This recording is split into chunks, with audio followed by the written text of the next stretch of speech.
roasted rosemary chicken with new potatoes, ginger glazed ahi on a bed of Asian greens, rack of lamb with a Merlot reduction sauce, pan-seared red snapper with spicy black beans, pepper-crusted pork chops with garlic mashed potatoes. Chefs today are creating many new flavor combinations and continue to update traditional dishes. But how do you know which wine to suggest with these dishes? Is it as simple as Chardonnay with chicken and Cabernet with beef?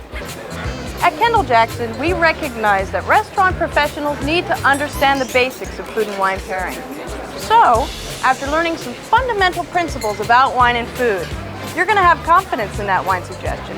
And that's what's going to enhance your customer's dining experience. To gain expertise in wine and food pairing at Kendall Jackson, we created a 2.5-acre organic culinary garden in Sonoma County, California. This is our flavor laboratory, where we constantly experiment with seasonal produce to find the best wine and food flavor matches, or affinities. From work in our culinary garden, we've developed Kendall Jackson's Wine and Food Affinities program.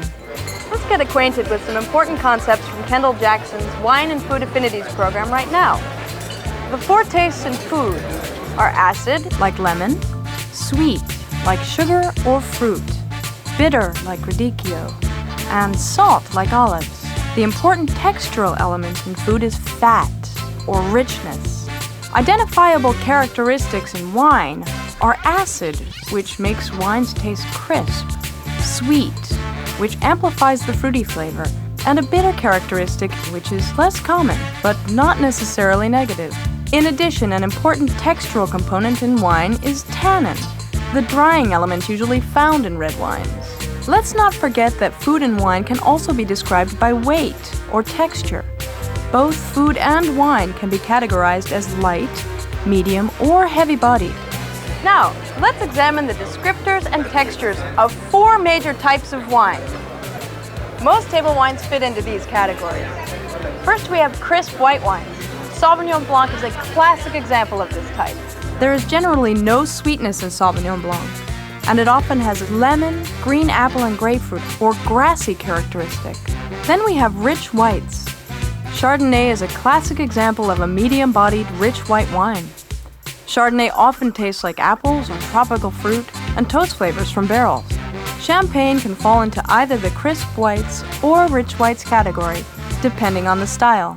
Turning to red wines, we have medium-bodied reds. Pinot Noir is our example here. Pinot Noir has a medium body and a fairly high acid level, which means it's kind of crisp. The flavors are red cherry and raspberry, and Pinot's texture is silky. Next, we have heavy-bodied tannic reds. Cabernet Sauvignon is the king of this wine type. Cabernet offers robust flavors of blackberry, black cherry, and chocolate, and is more full-bodied or heavier than a Pinot Noir. For a 5th type, we'll consider slightly sweet or off-dry wines that can be light or medium-bodied. This type includes wines like Riesling. So far, we've learned the food and wine flavors: sweet, bitter, acid, and salt. Food and wine also have texture. Food has fat, and wine has tannin.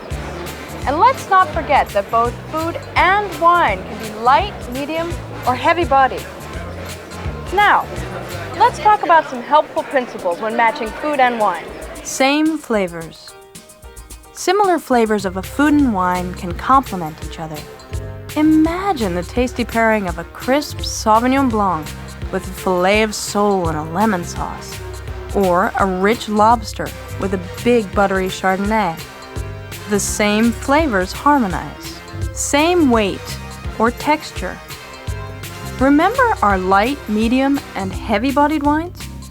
Keep in mind that similarly weighted food and wine complement each other.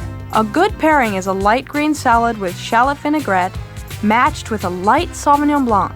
Roast chicken with a creamy tarragon sauce is medium-bodied, and so is Chardonnay, a great match.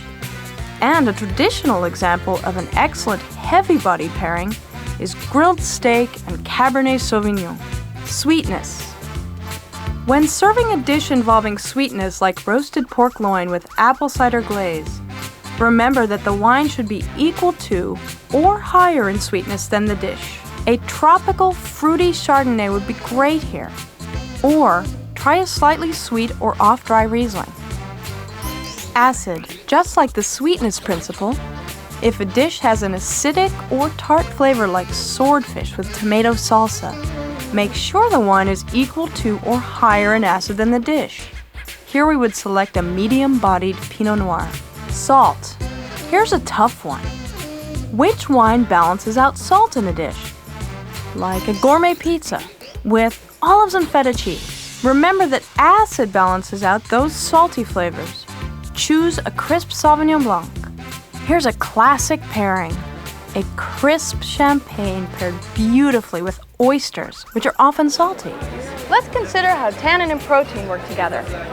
When you take a bite of meat or cheese, the fat coats your mouth. When you take a drink of a tannic red wine, the drying sensation of the tannin cuts right through that coating. These textures harmonize very well and balance each other out on your palate. Think of a delicious roast beef with a nice marbling of fat. A Cabernet would be the perfect choice because the tannins would cut the richness or fat in the beef. Spicy foods such as Asian cuisine can be challenging to pair with wine. The spices in the dish inflame the tongue's taste receptors. The sweetness of an off-dry wine soothes the mouth and offers relief from the heat. So, an off-dry Johannesburg Riesling or a Gewürztraminer would pair perfectly with spicy dishes. Preparations and sauces. If you are serving lightly grilled halibut, then match the wine to the fish. You'll suggest a light, crisp Sauvignon Blanc. However, if the same halibut is covered with roasted tomato tapenade, match the wine to the sauce. You'd choose a medium-bodied Pinot Noir. Remember, with a substantial preparation, the protein is just a vehicle. From work in our culinary garden, we've found that nature has essentially color-coded fruit and vegetables with the wine best suited to their flavors. Here's how it works. Cabernet Sauvignon is a dark red wine, and its descriptors are blackberry, black cherry, and chocolate. Some of the food affinities are eggplant and dried cherries. All are very dark and rich in color. Sauvignon Blanc is a pale yellow wine, and the fruits and vegetables that pair well with Sauvignon Blanc are citrus, lettuce, lemongrass, and white beans. All are pale yellow to light green in color. So don't forget your first sense, your eyesight, when pairing food and wine. Remember that the color of the wine matches the fruit and vegetable affinities, not the protein, such as the meat, fish, or dairy. Now that we're familiar with the 4 wine types and have learned some basic principles, let's get specific with food and wine pairing. I'll have scallops with lemongrass and a cilantro dipping sauce. What wine will you suggest? Think about a wine that is the same as the dish. The fish is prepared with lemon, which is acidic. The lemony flavors in a Sauvignon Blanc match the dish, and they are both considered light. Grilled chicken with mango salsa, please. Remember, match the preparation with the wine. The chicken is just a vehicle. The mango salsa is fruity and tropical, and so are many Chardonnays. A perfect pairing. I'll try the fettuccine Alfredo. What wine would you suggest? Well, what wine will you suggest? A light, delicate Sauvignon Blanc? No way. What has medium weight and richness that can hold up to a creamy white sauce? You guessed it, Chardonnay. I'll take penne pasta with sun-dried tomatoes and sausages. That's a little more complicated. Tomato is acidic, but slightly fruity. The sausage is fatty, and the dish is medium weight. Yes, the Pinot Noir is going to match very well. The crispness of the wine cuts through the fat in the sausage, and the tomato flavor is mirrored in the flavors of the Pinot Noir. Both the dish and the wine are medium weight and are red in color.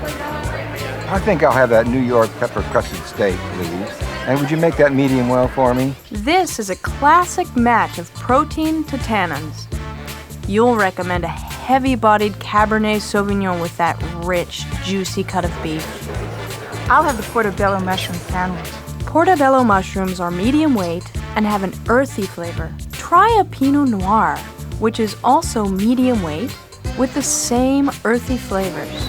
I'll have a grilled salmon with braised winter vegetables. Salmon has a strong flavor and can often be oily. Either a medium-weight Chardonnay or Pinot Noir would pair very well.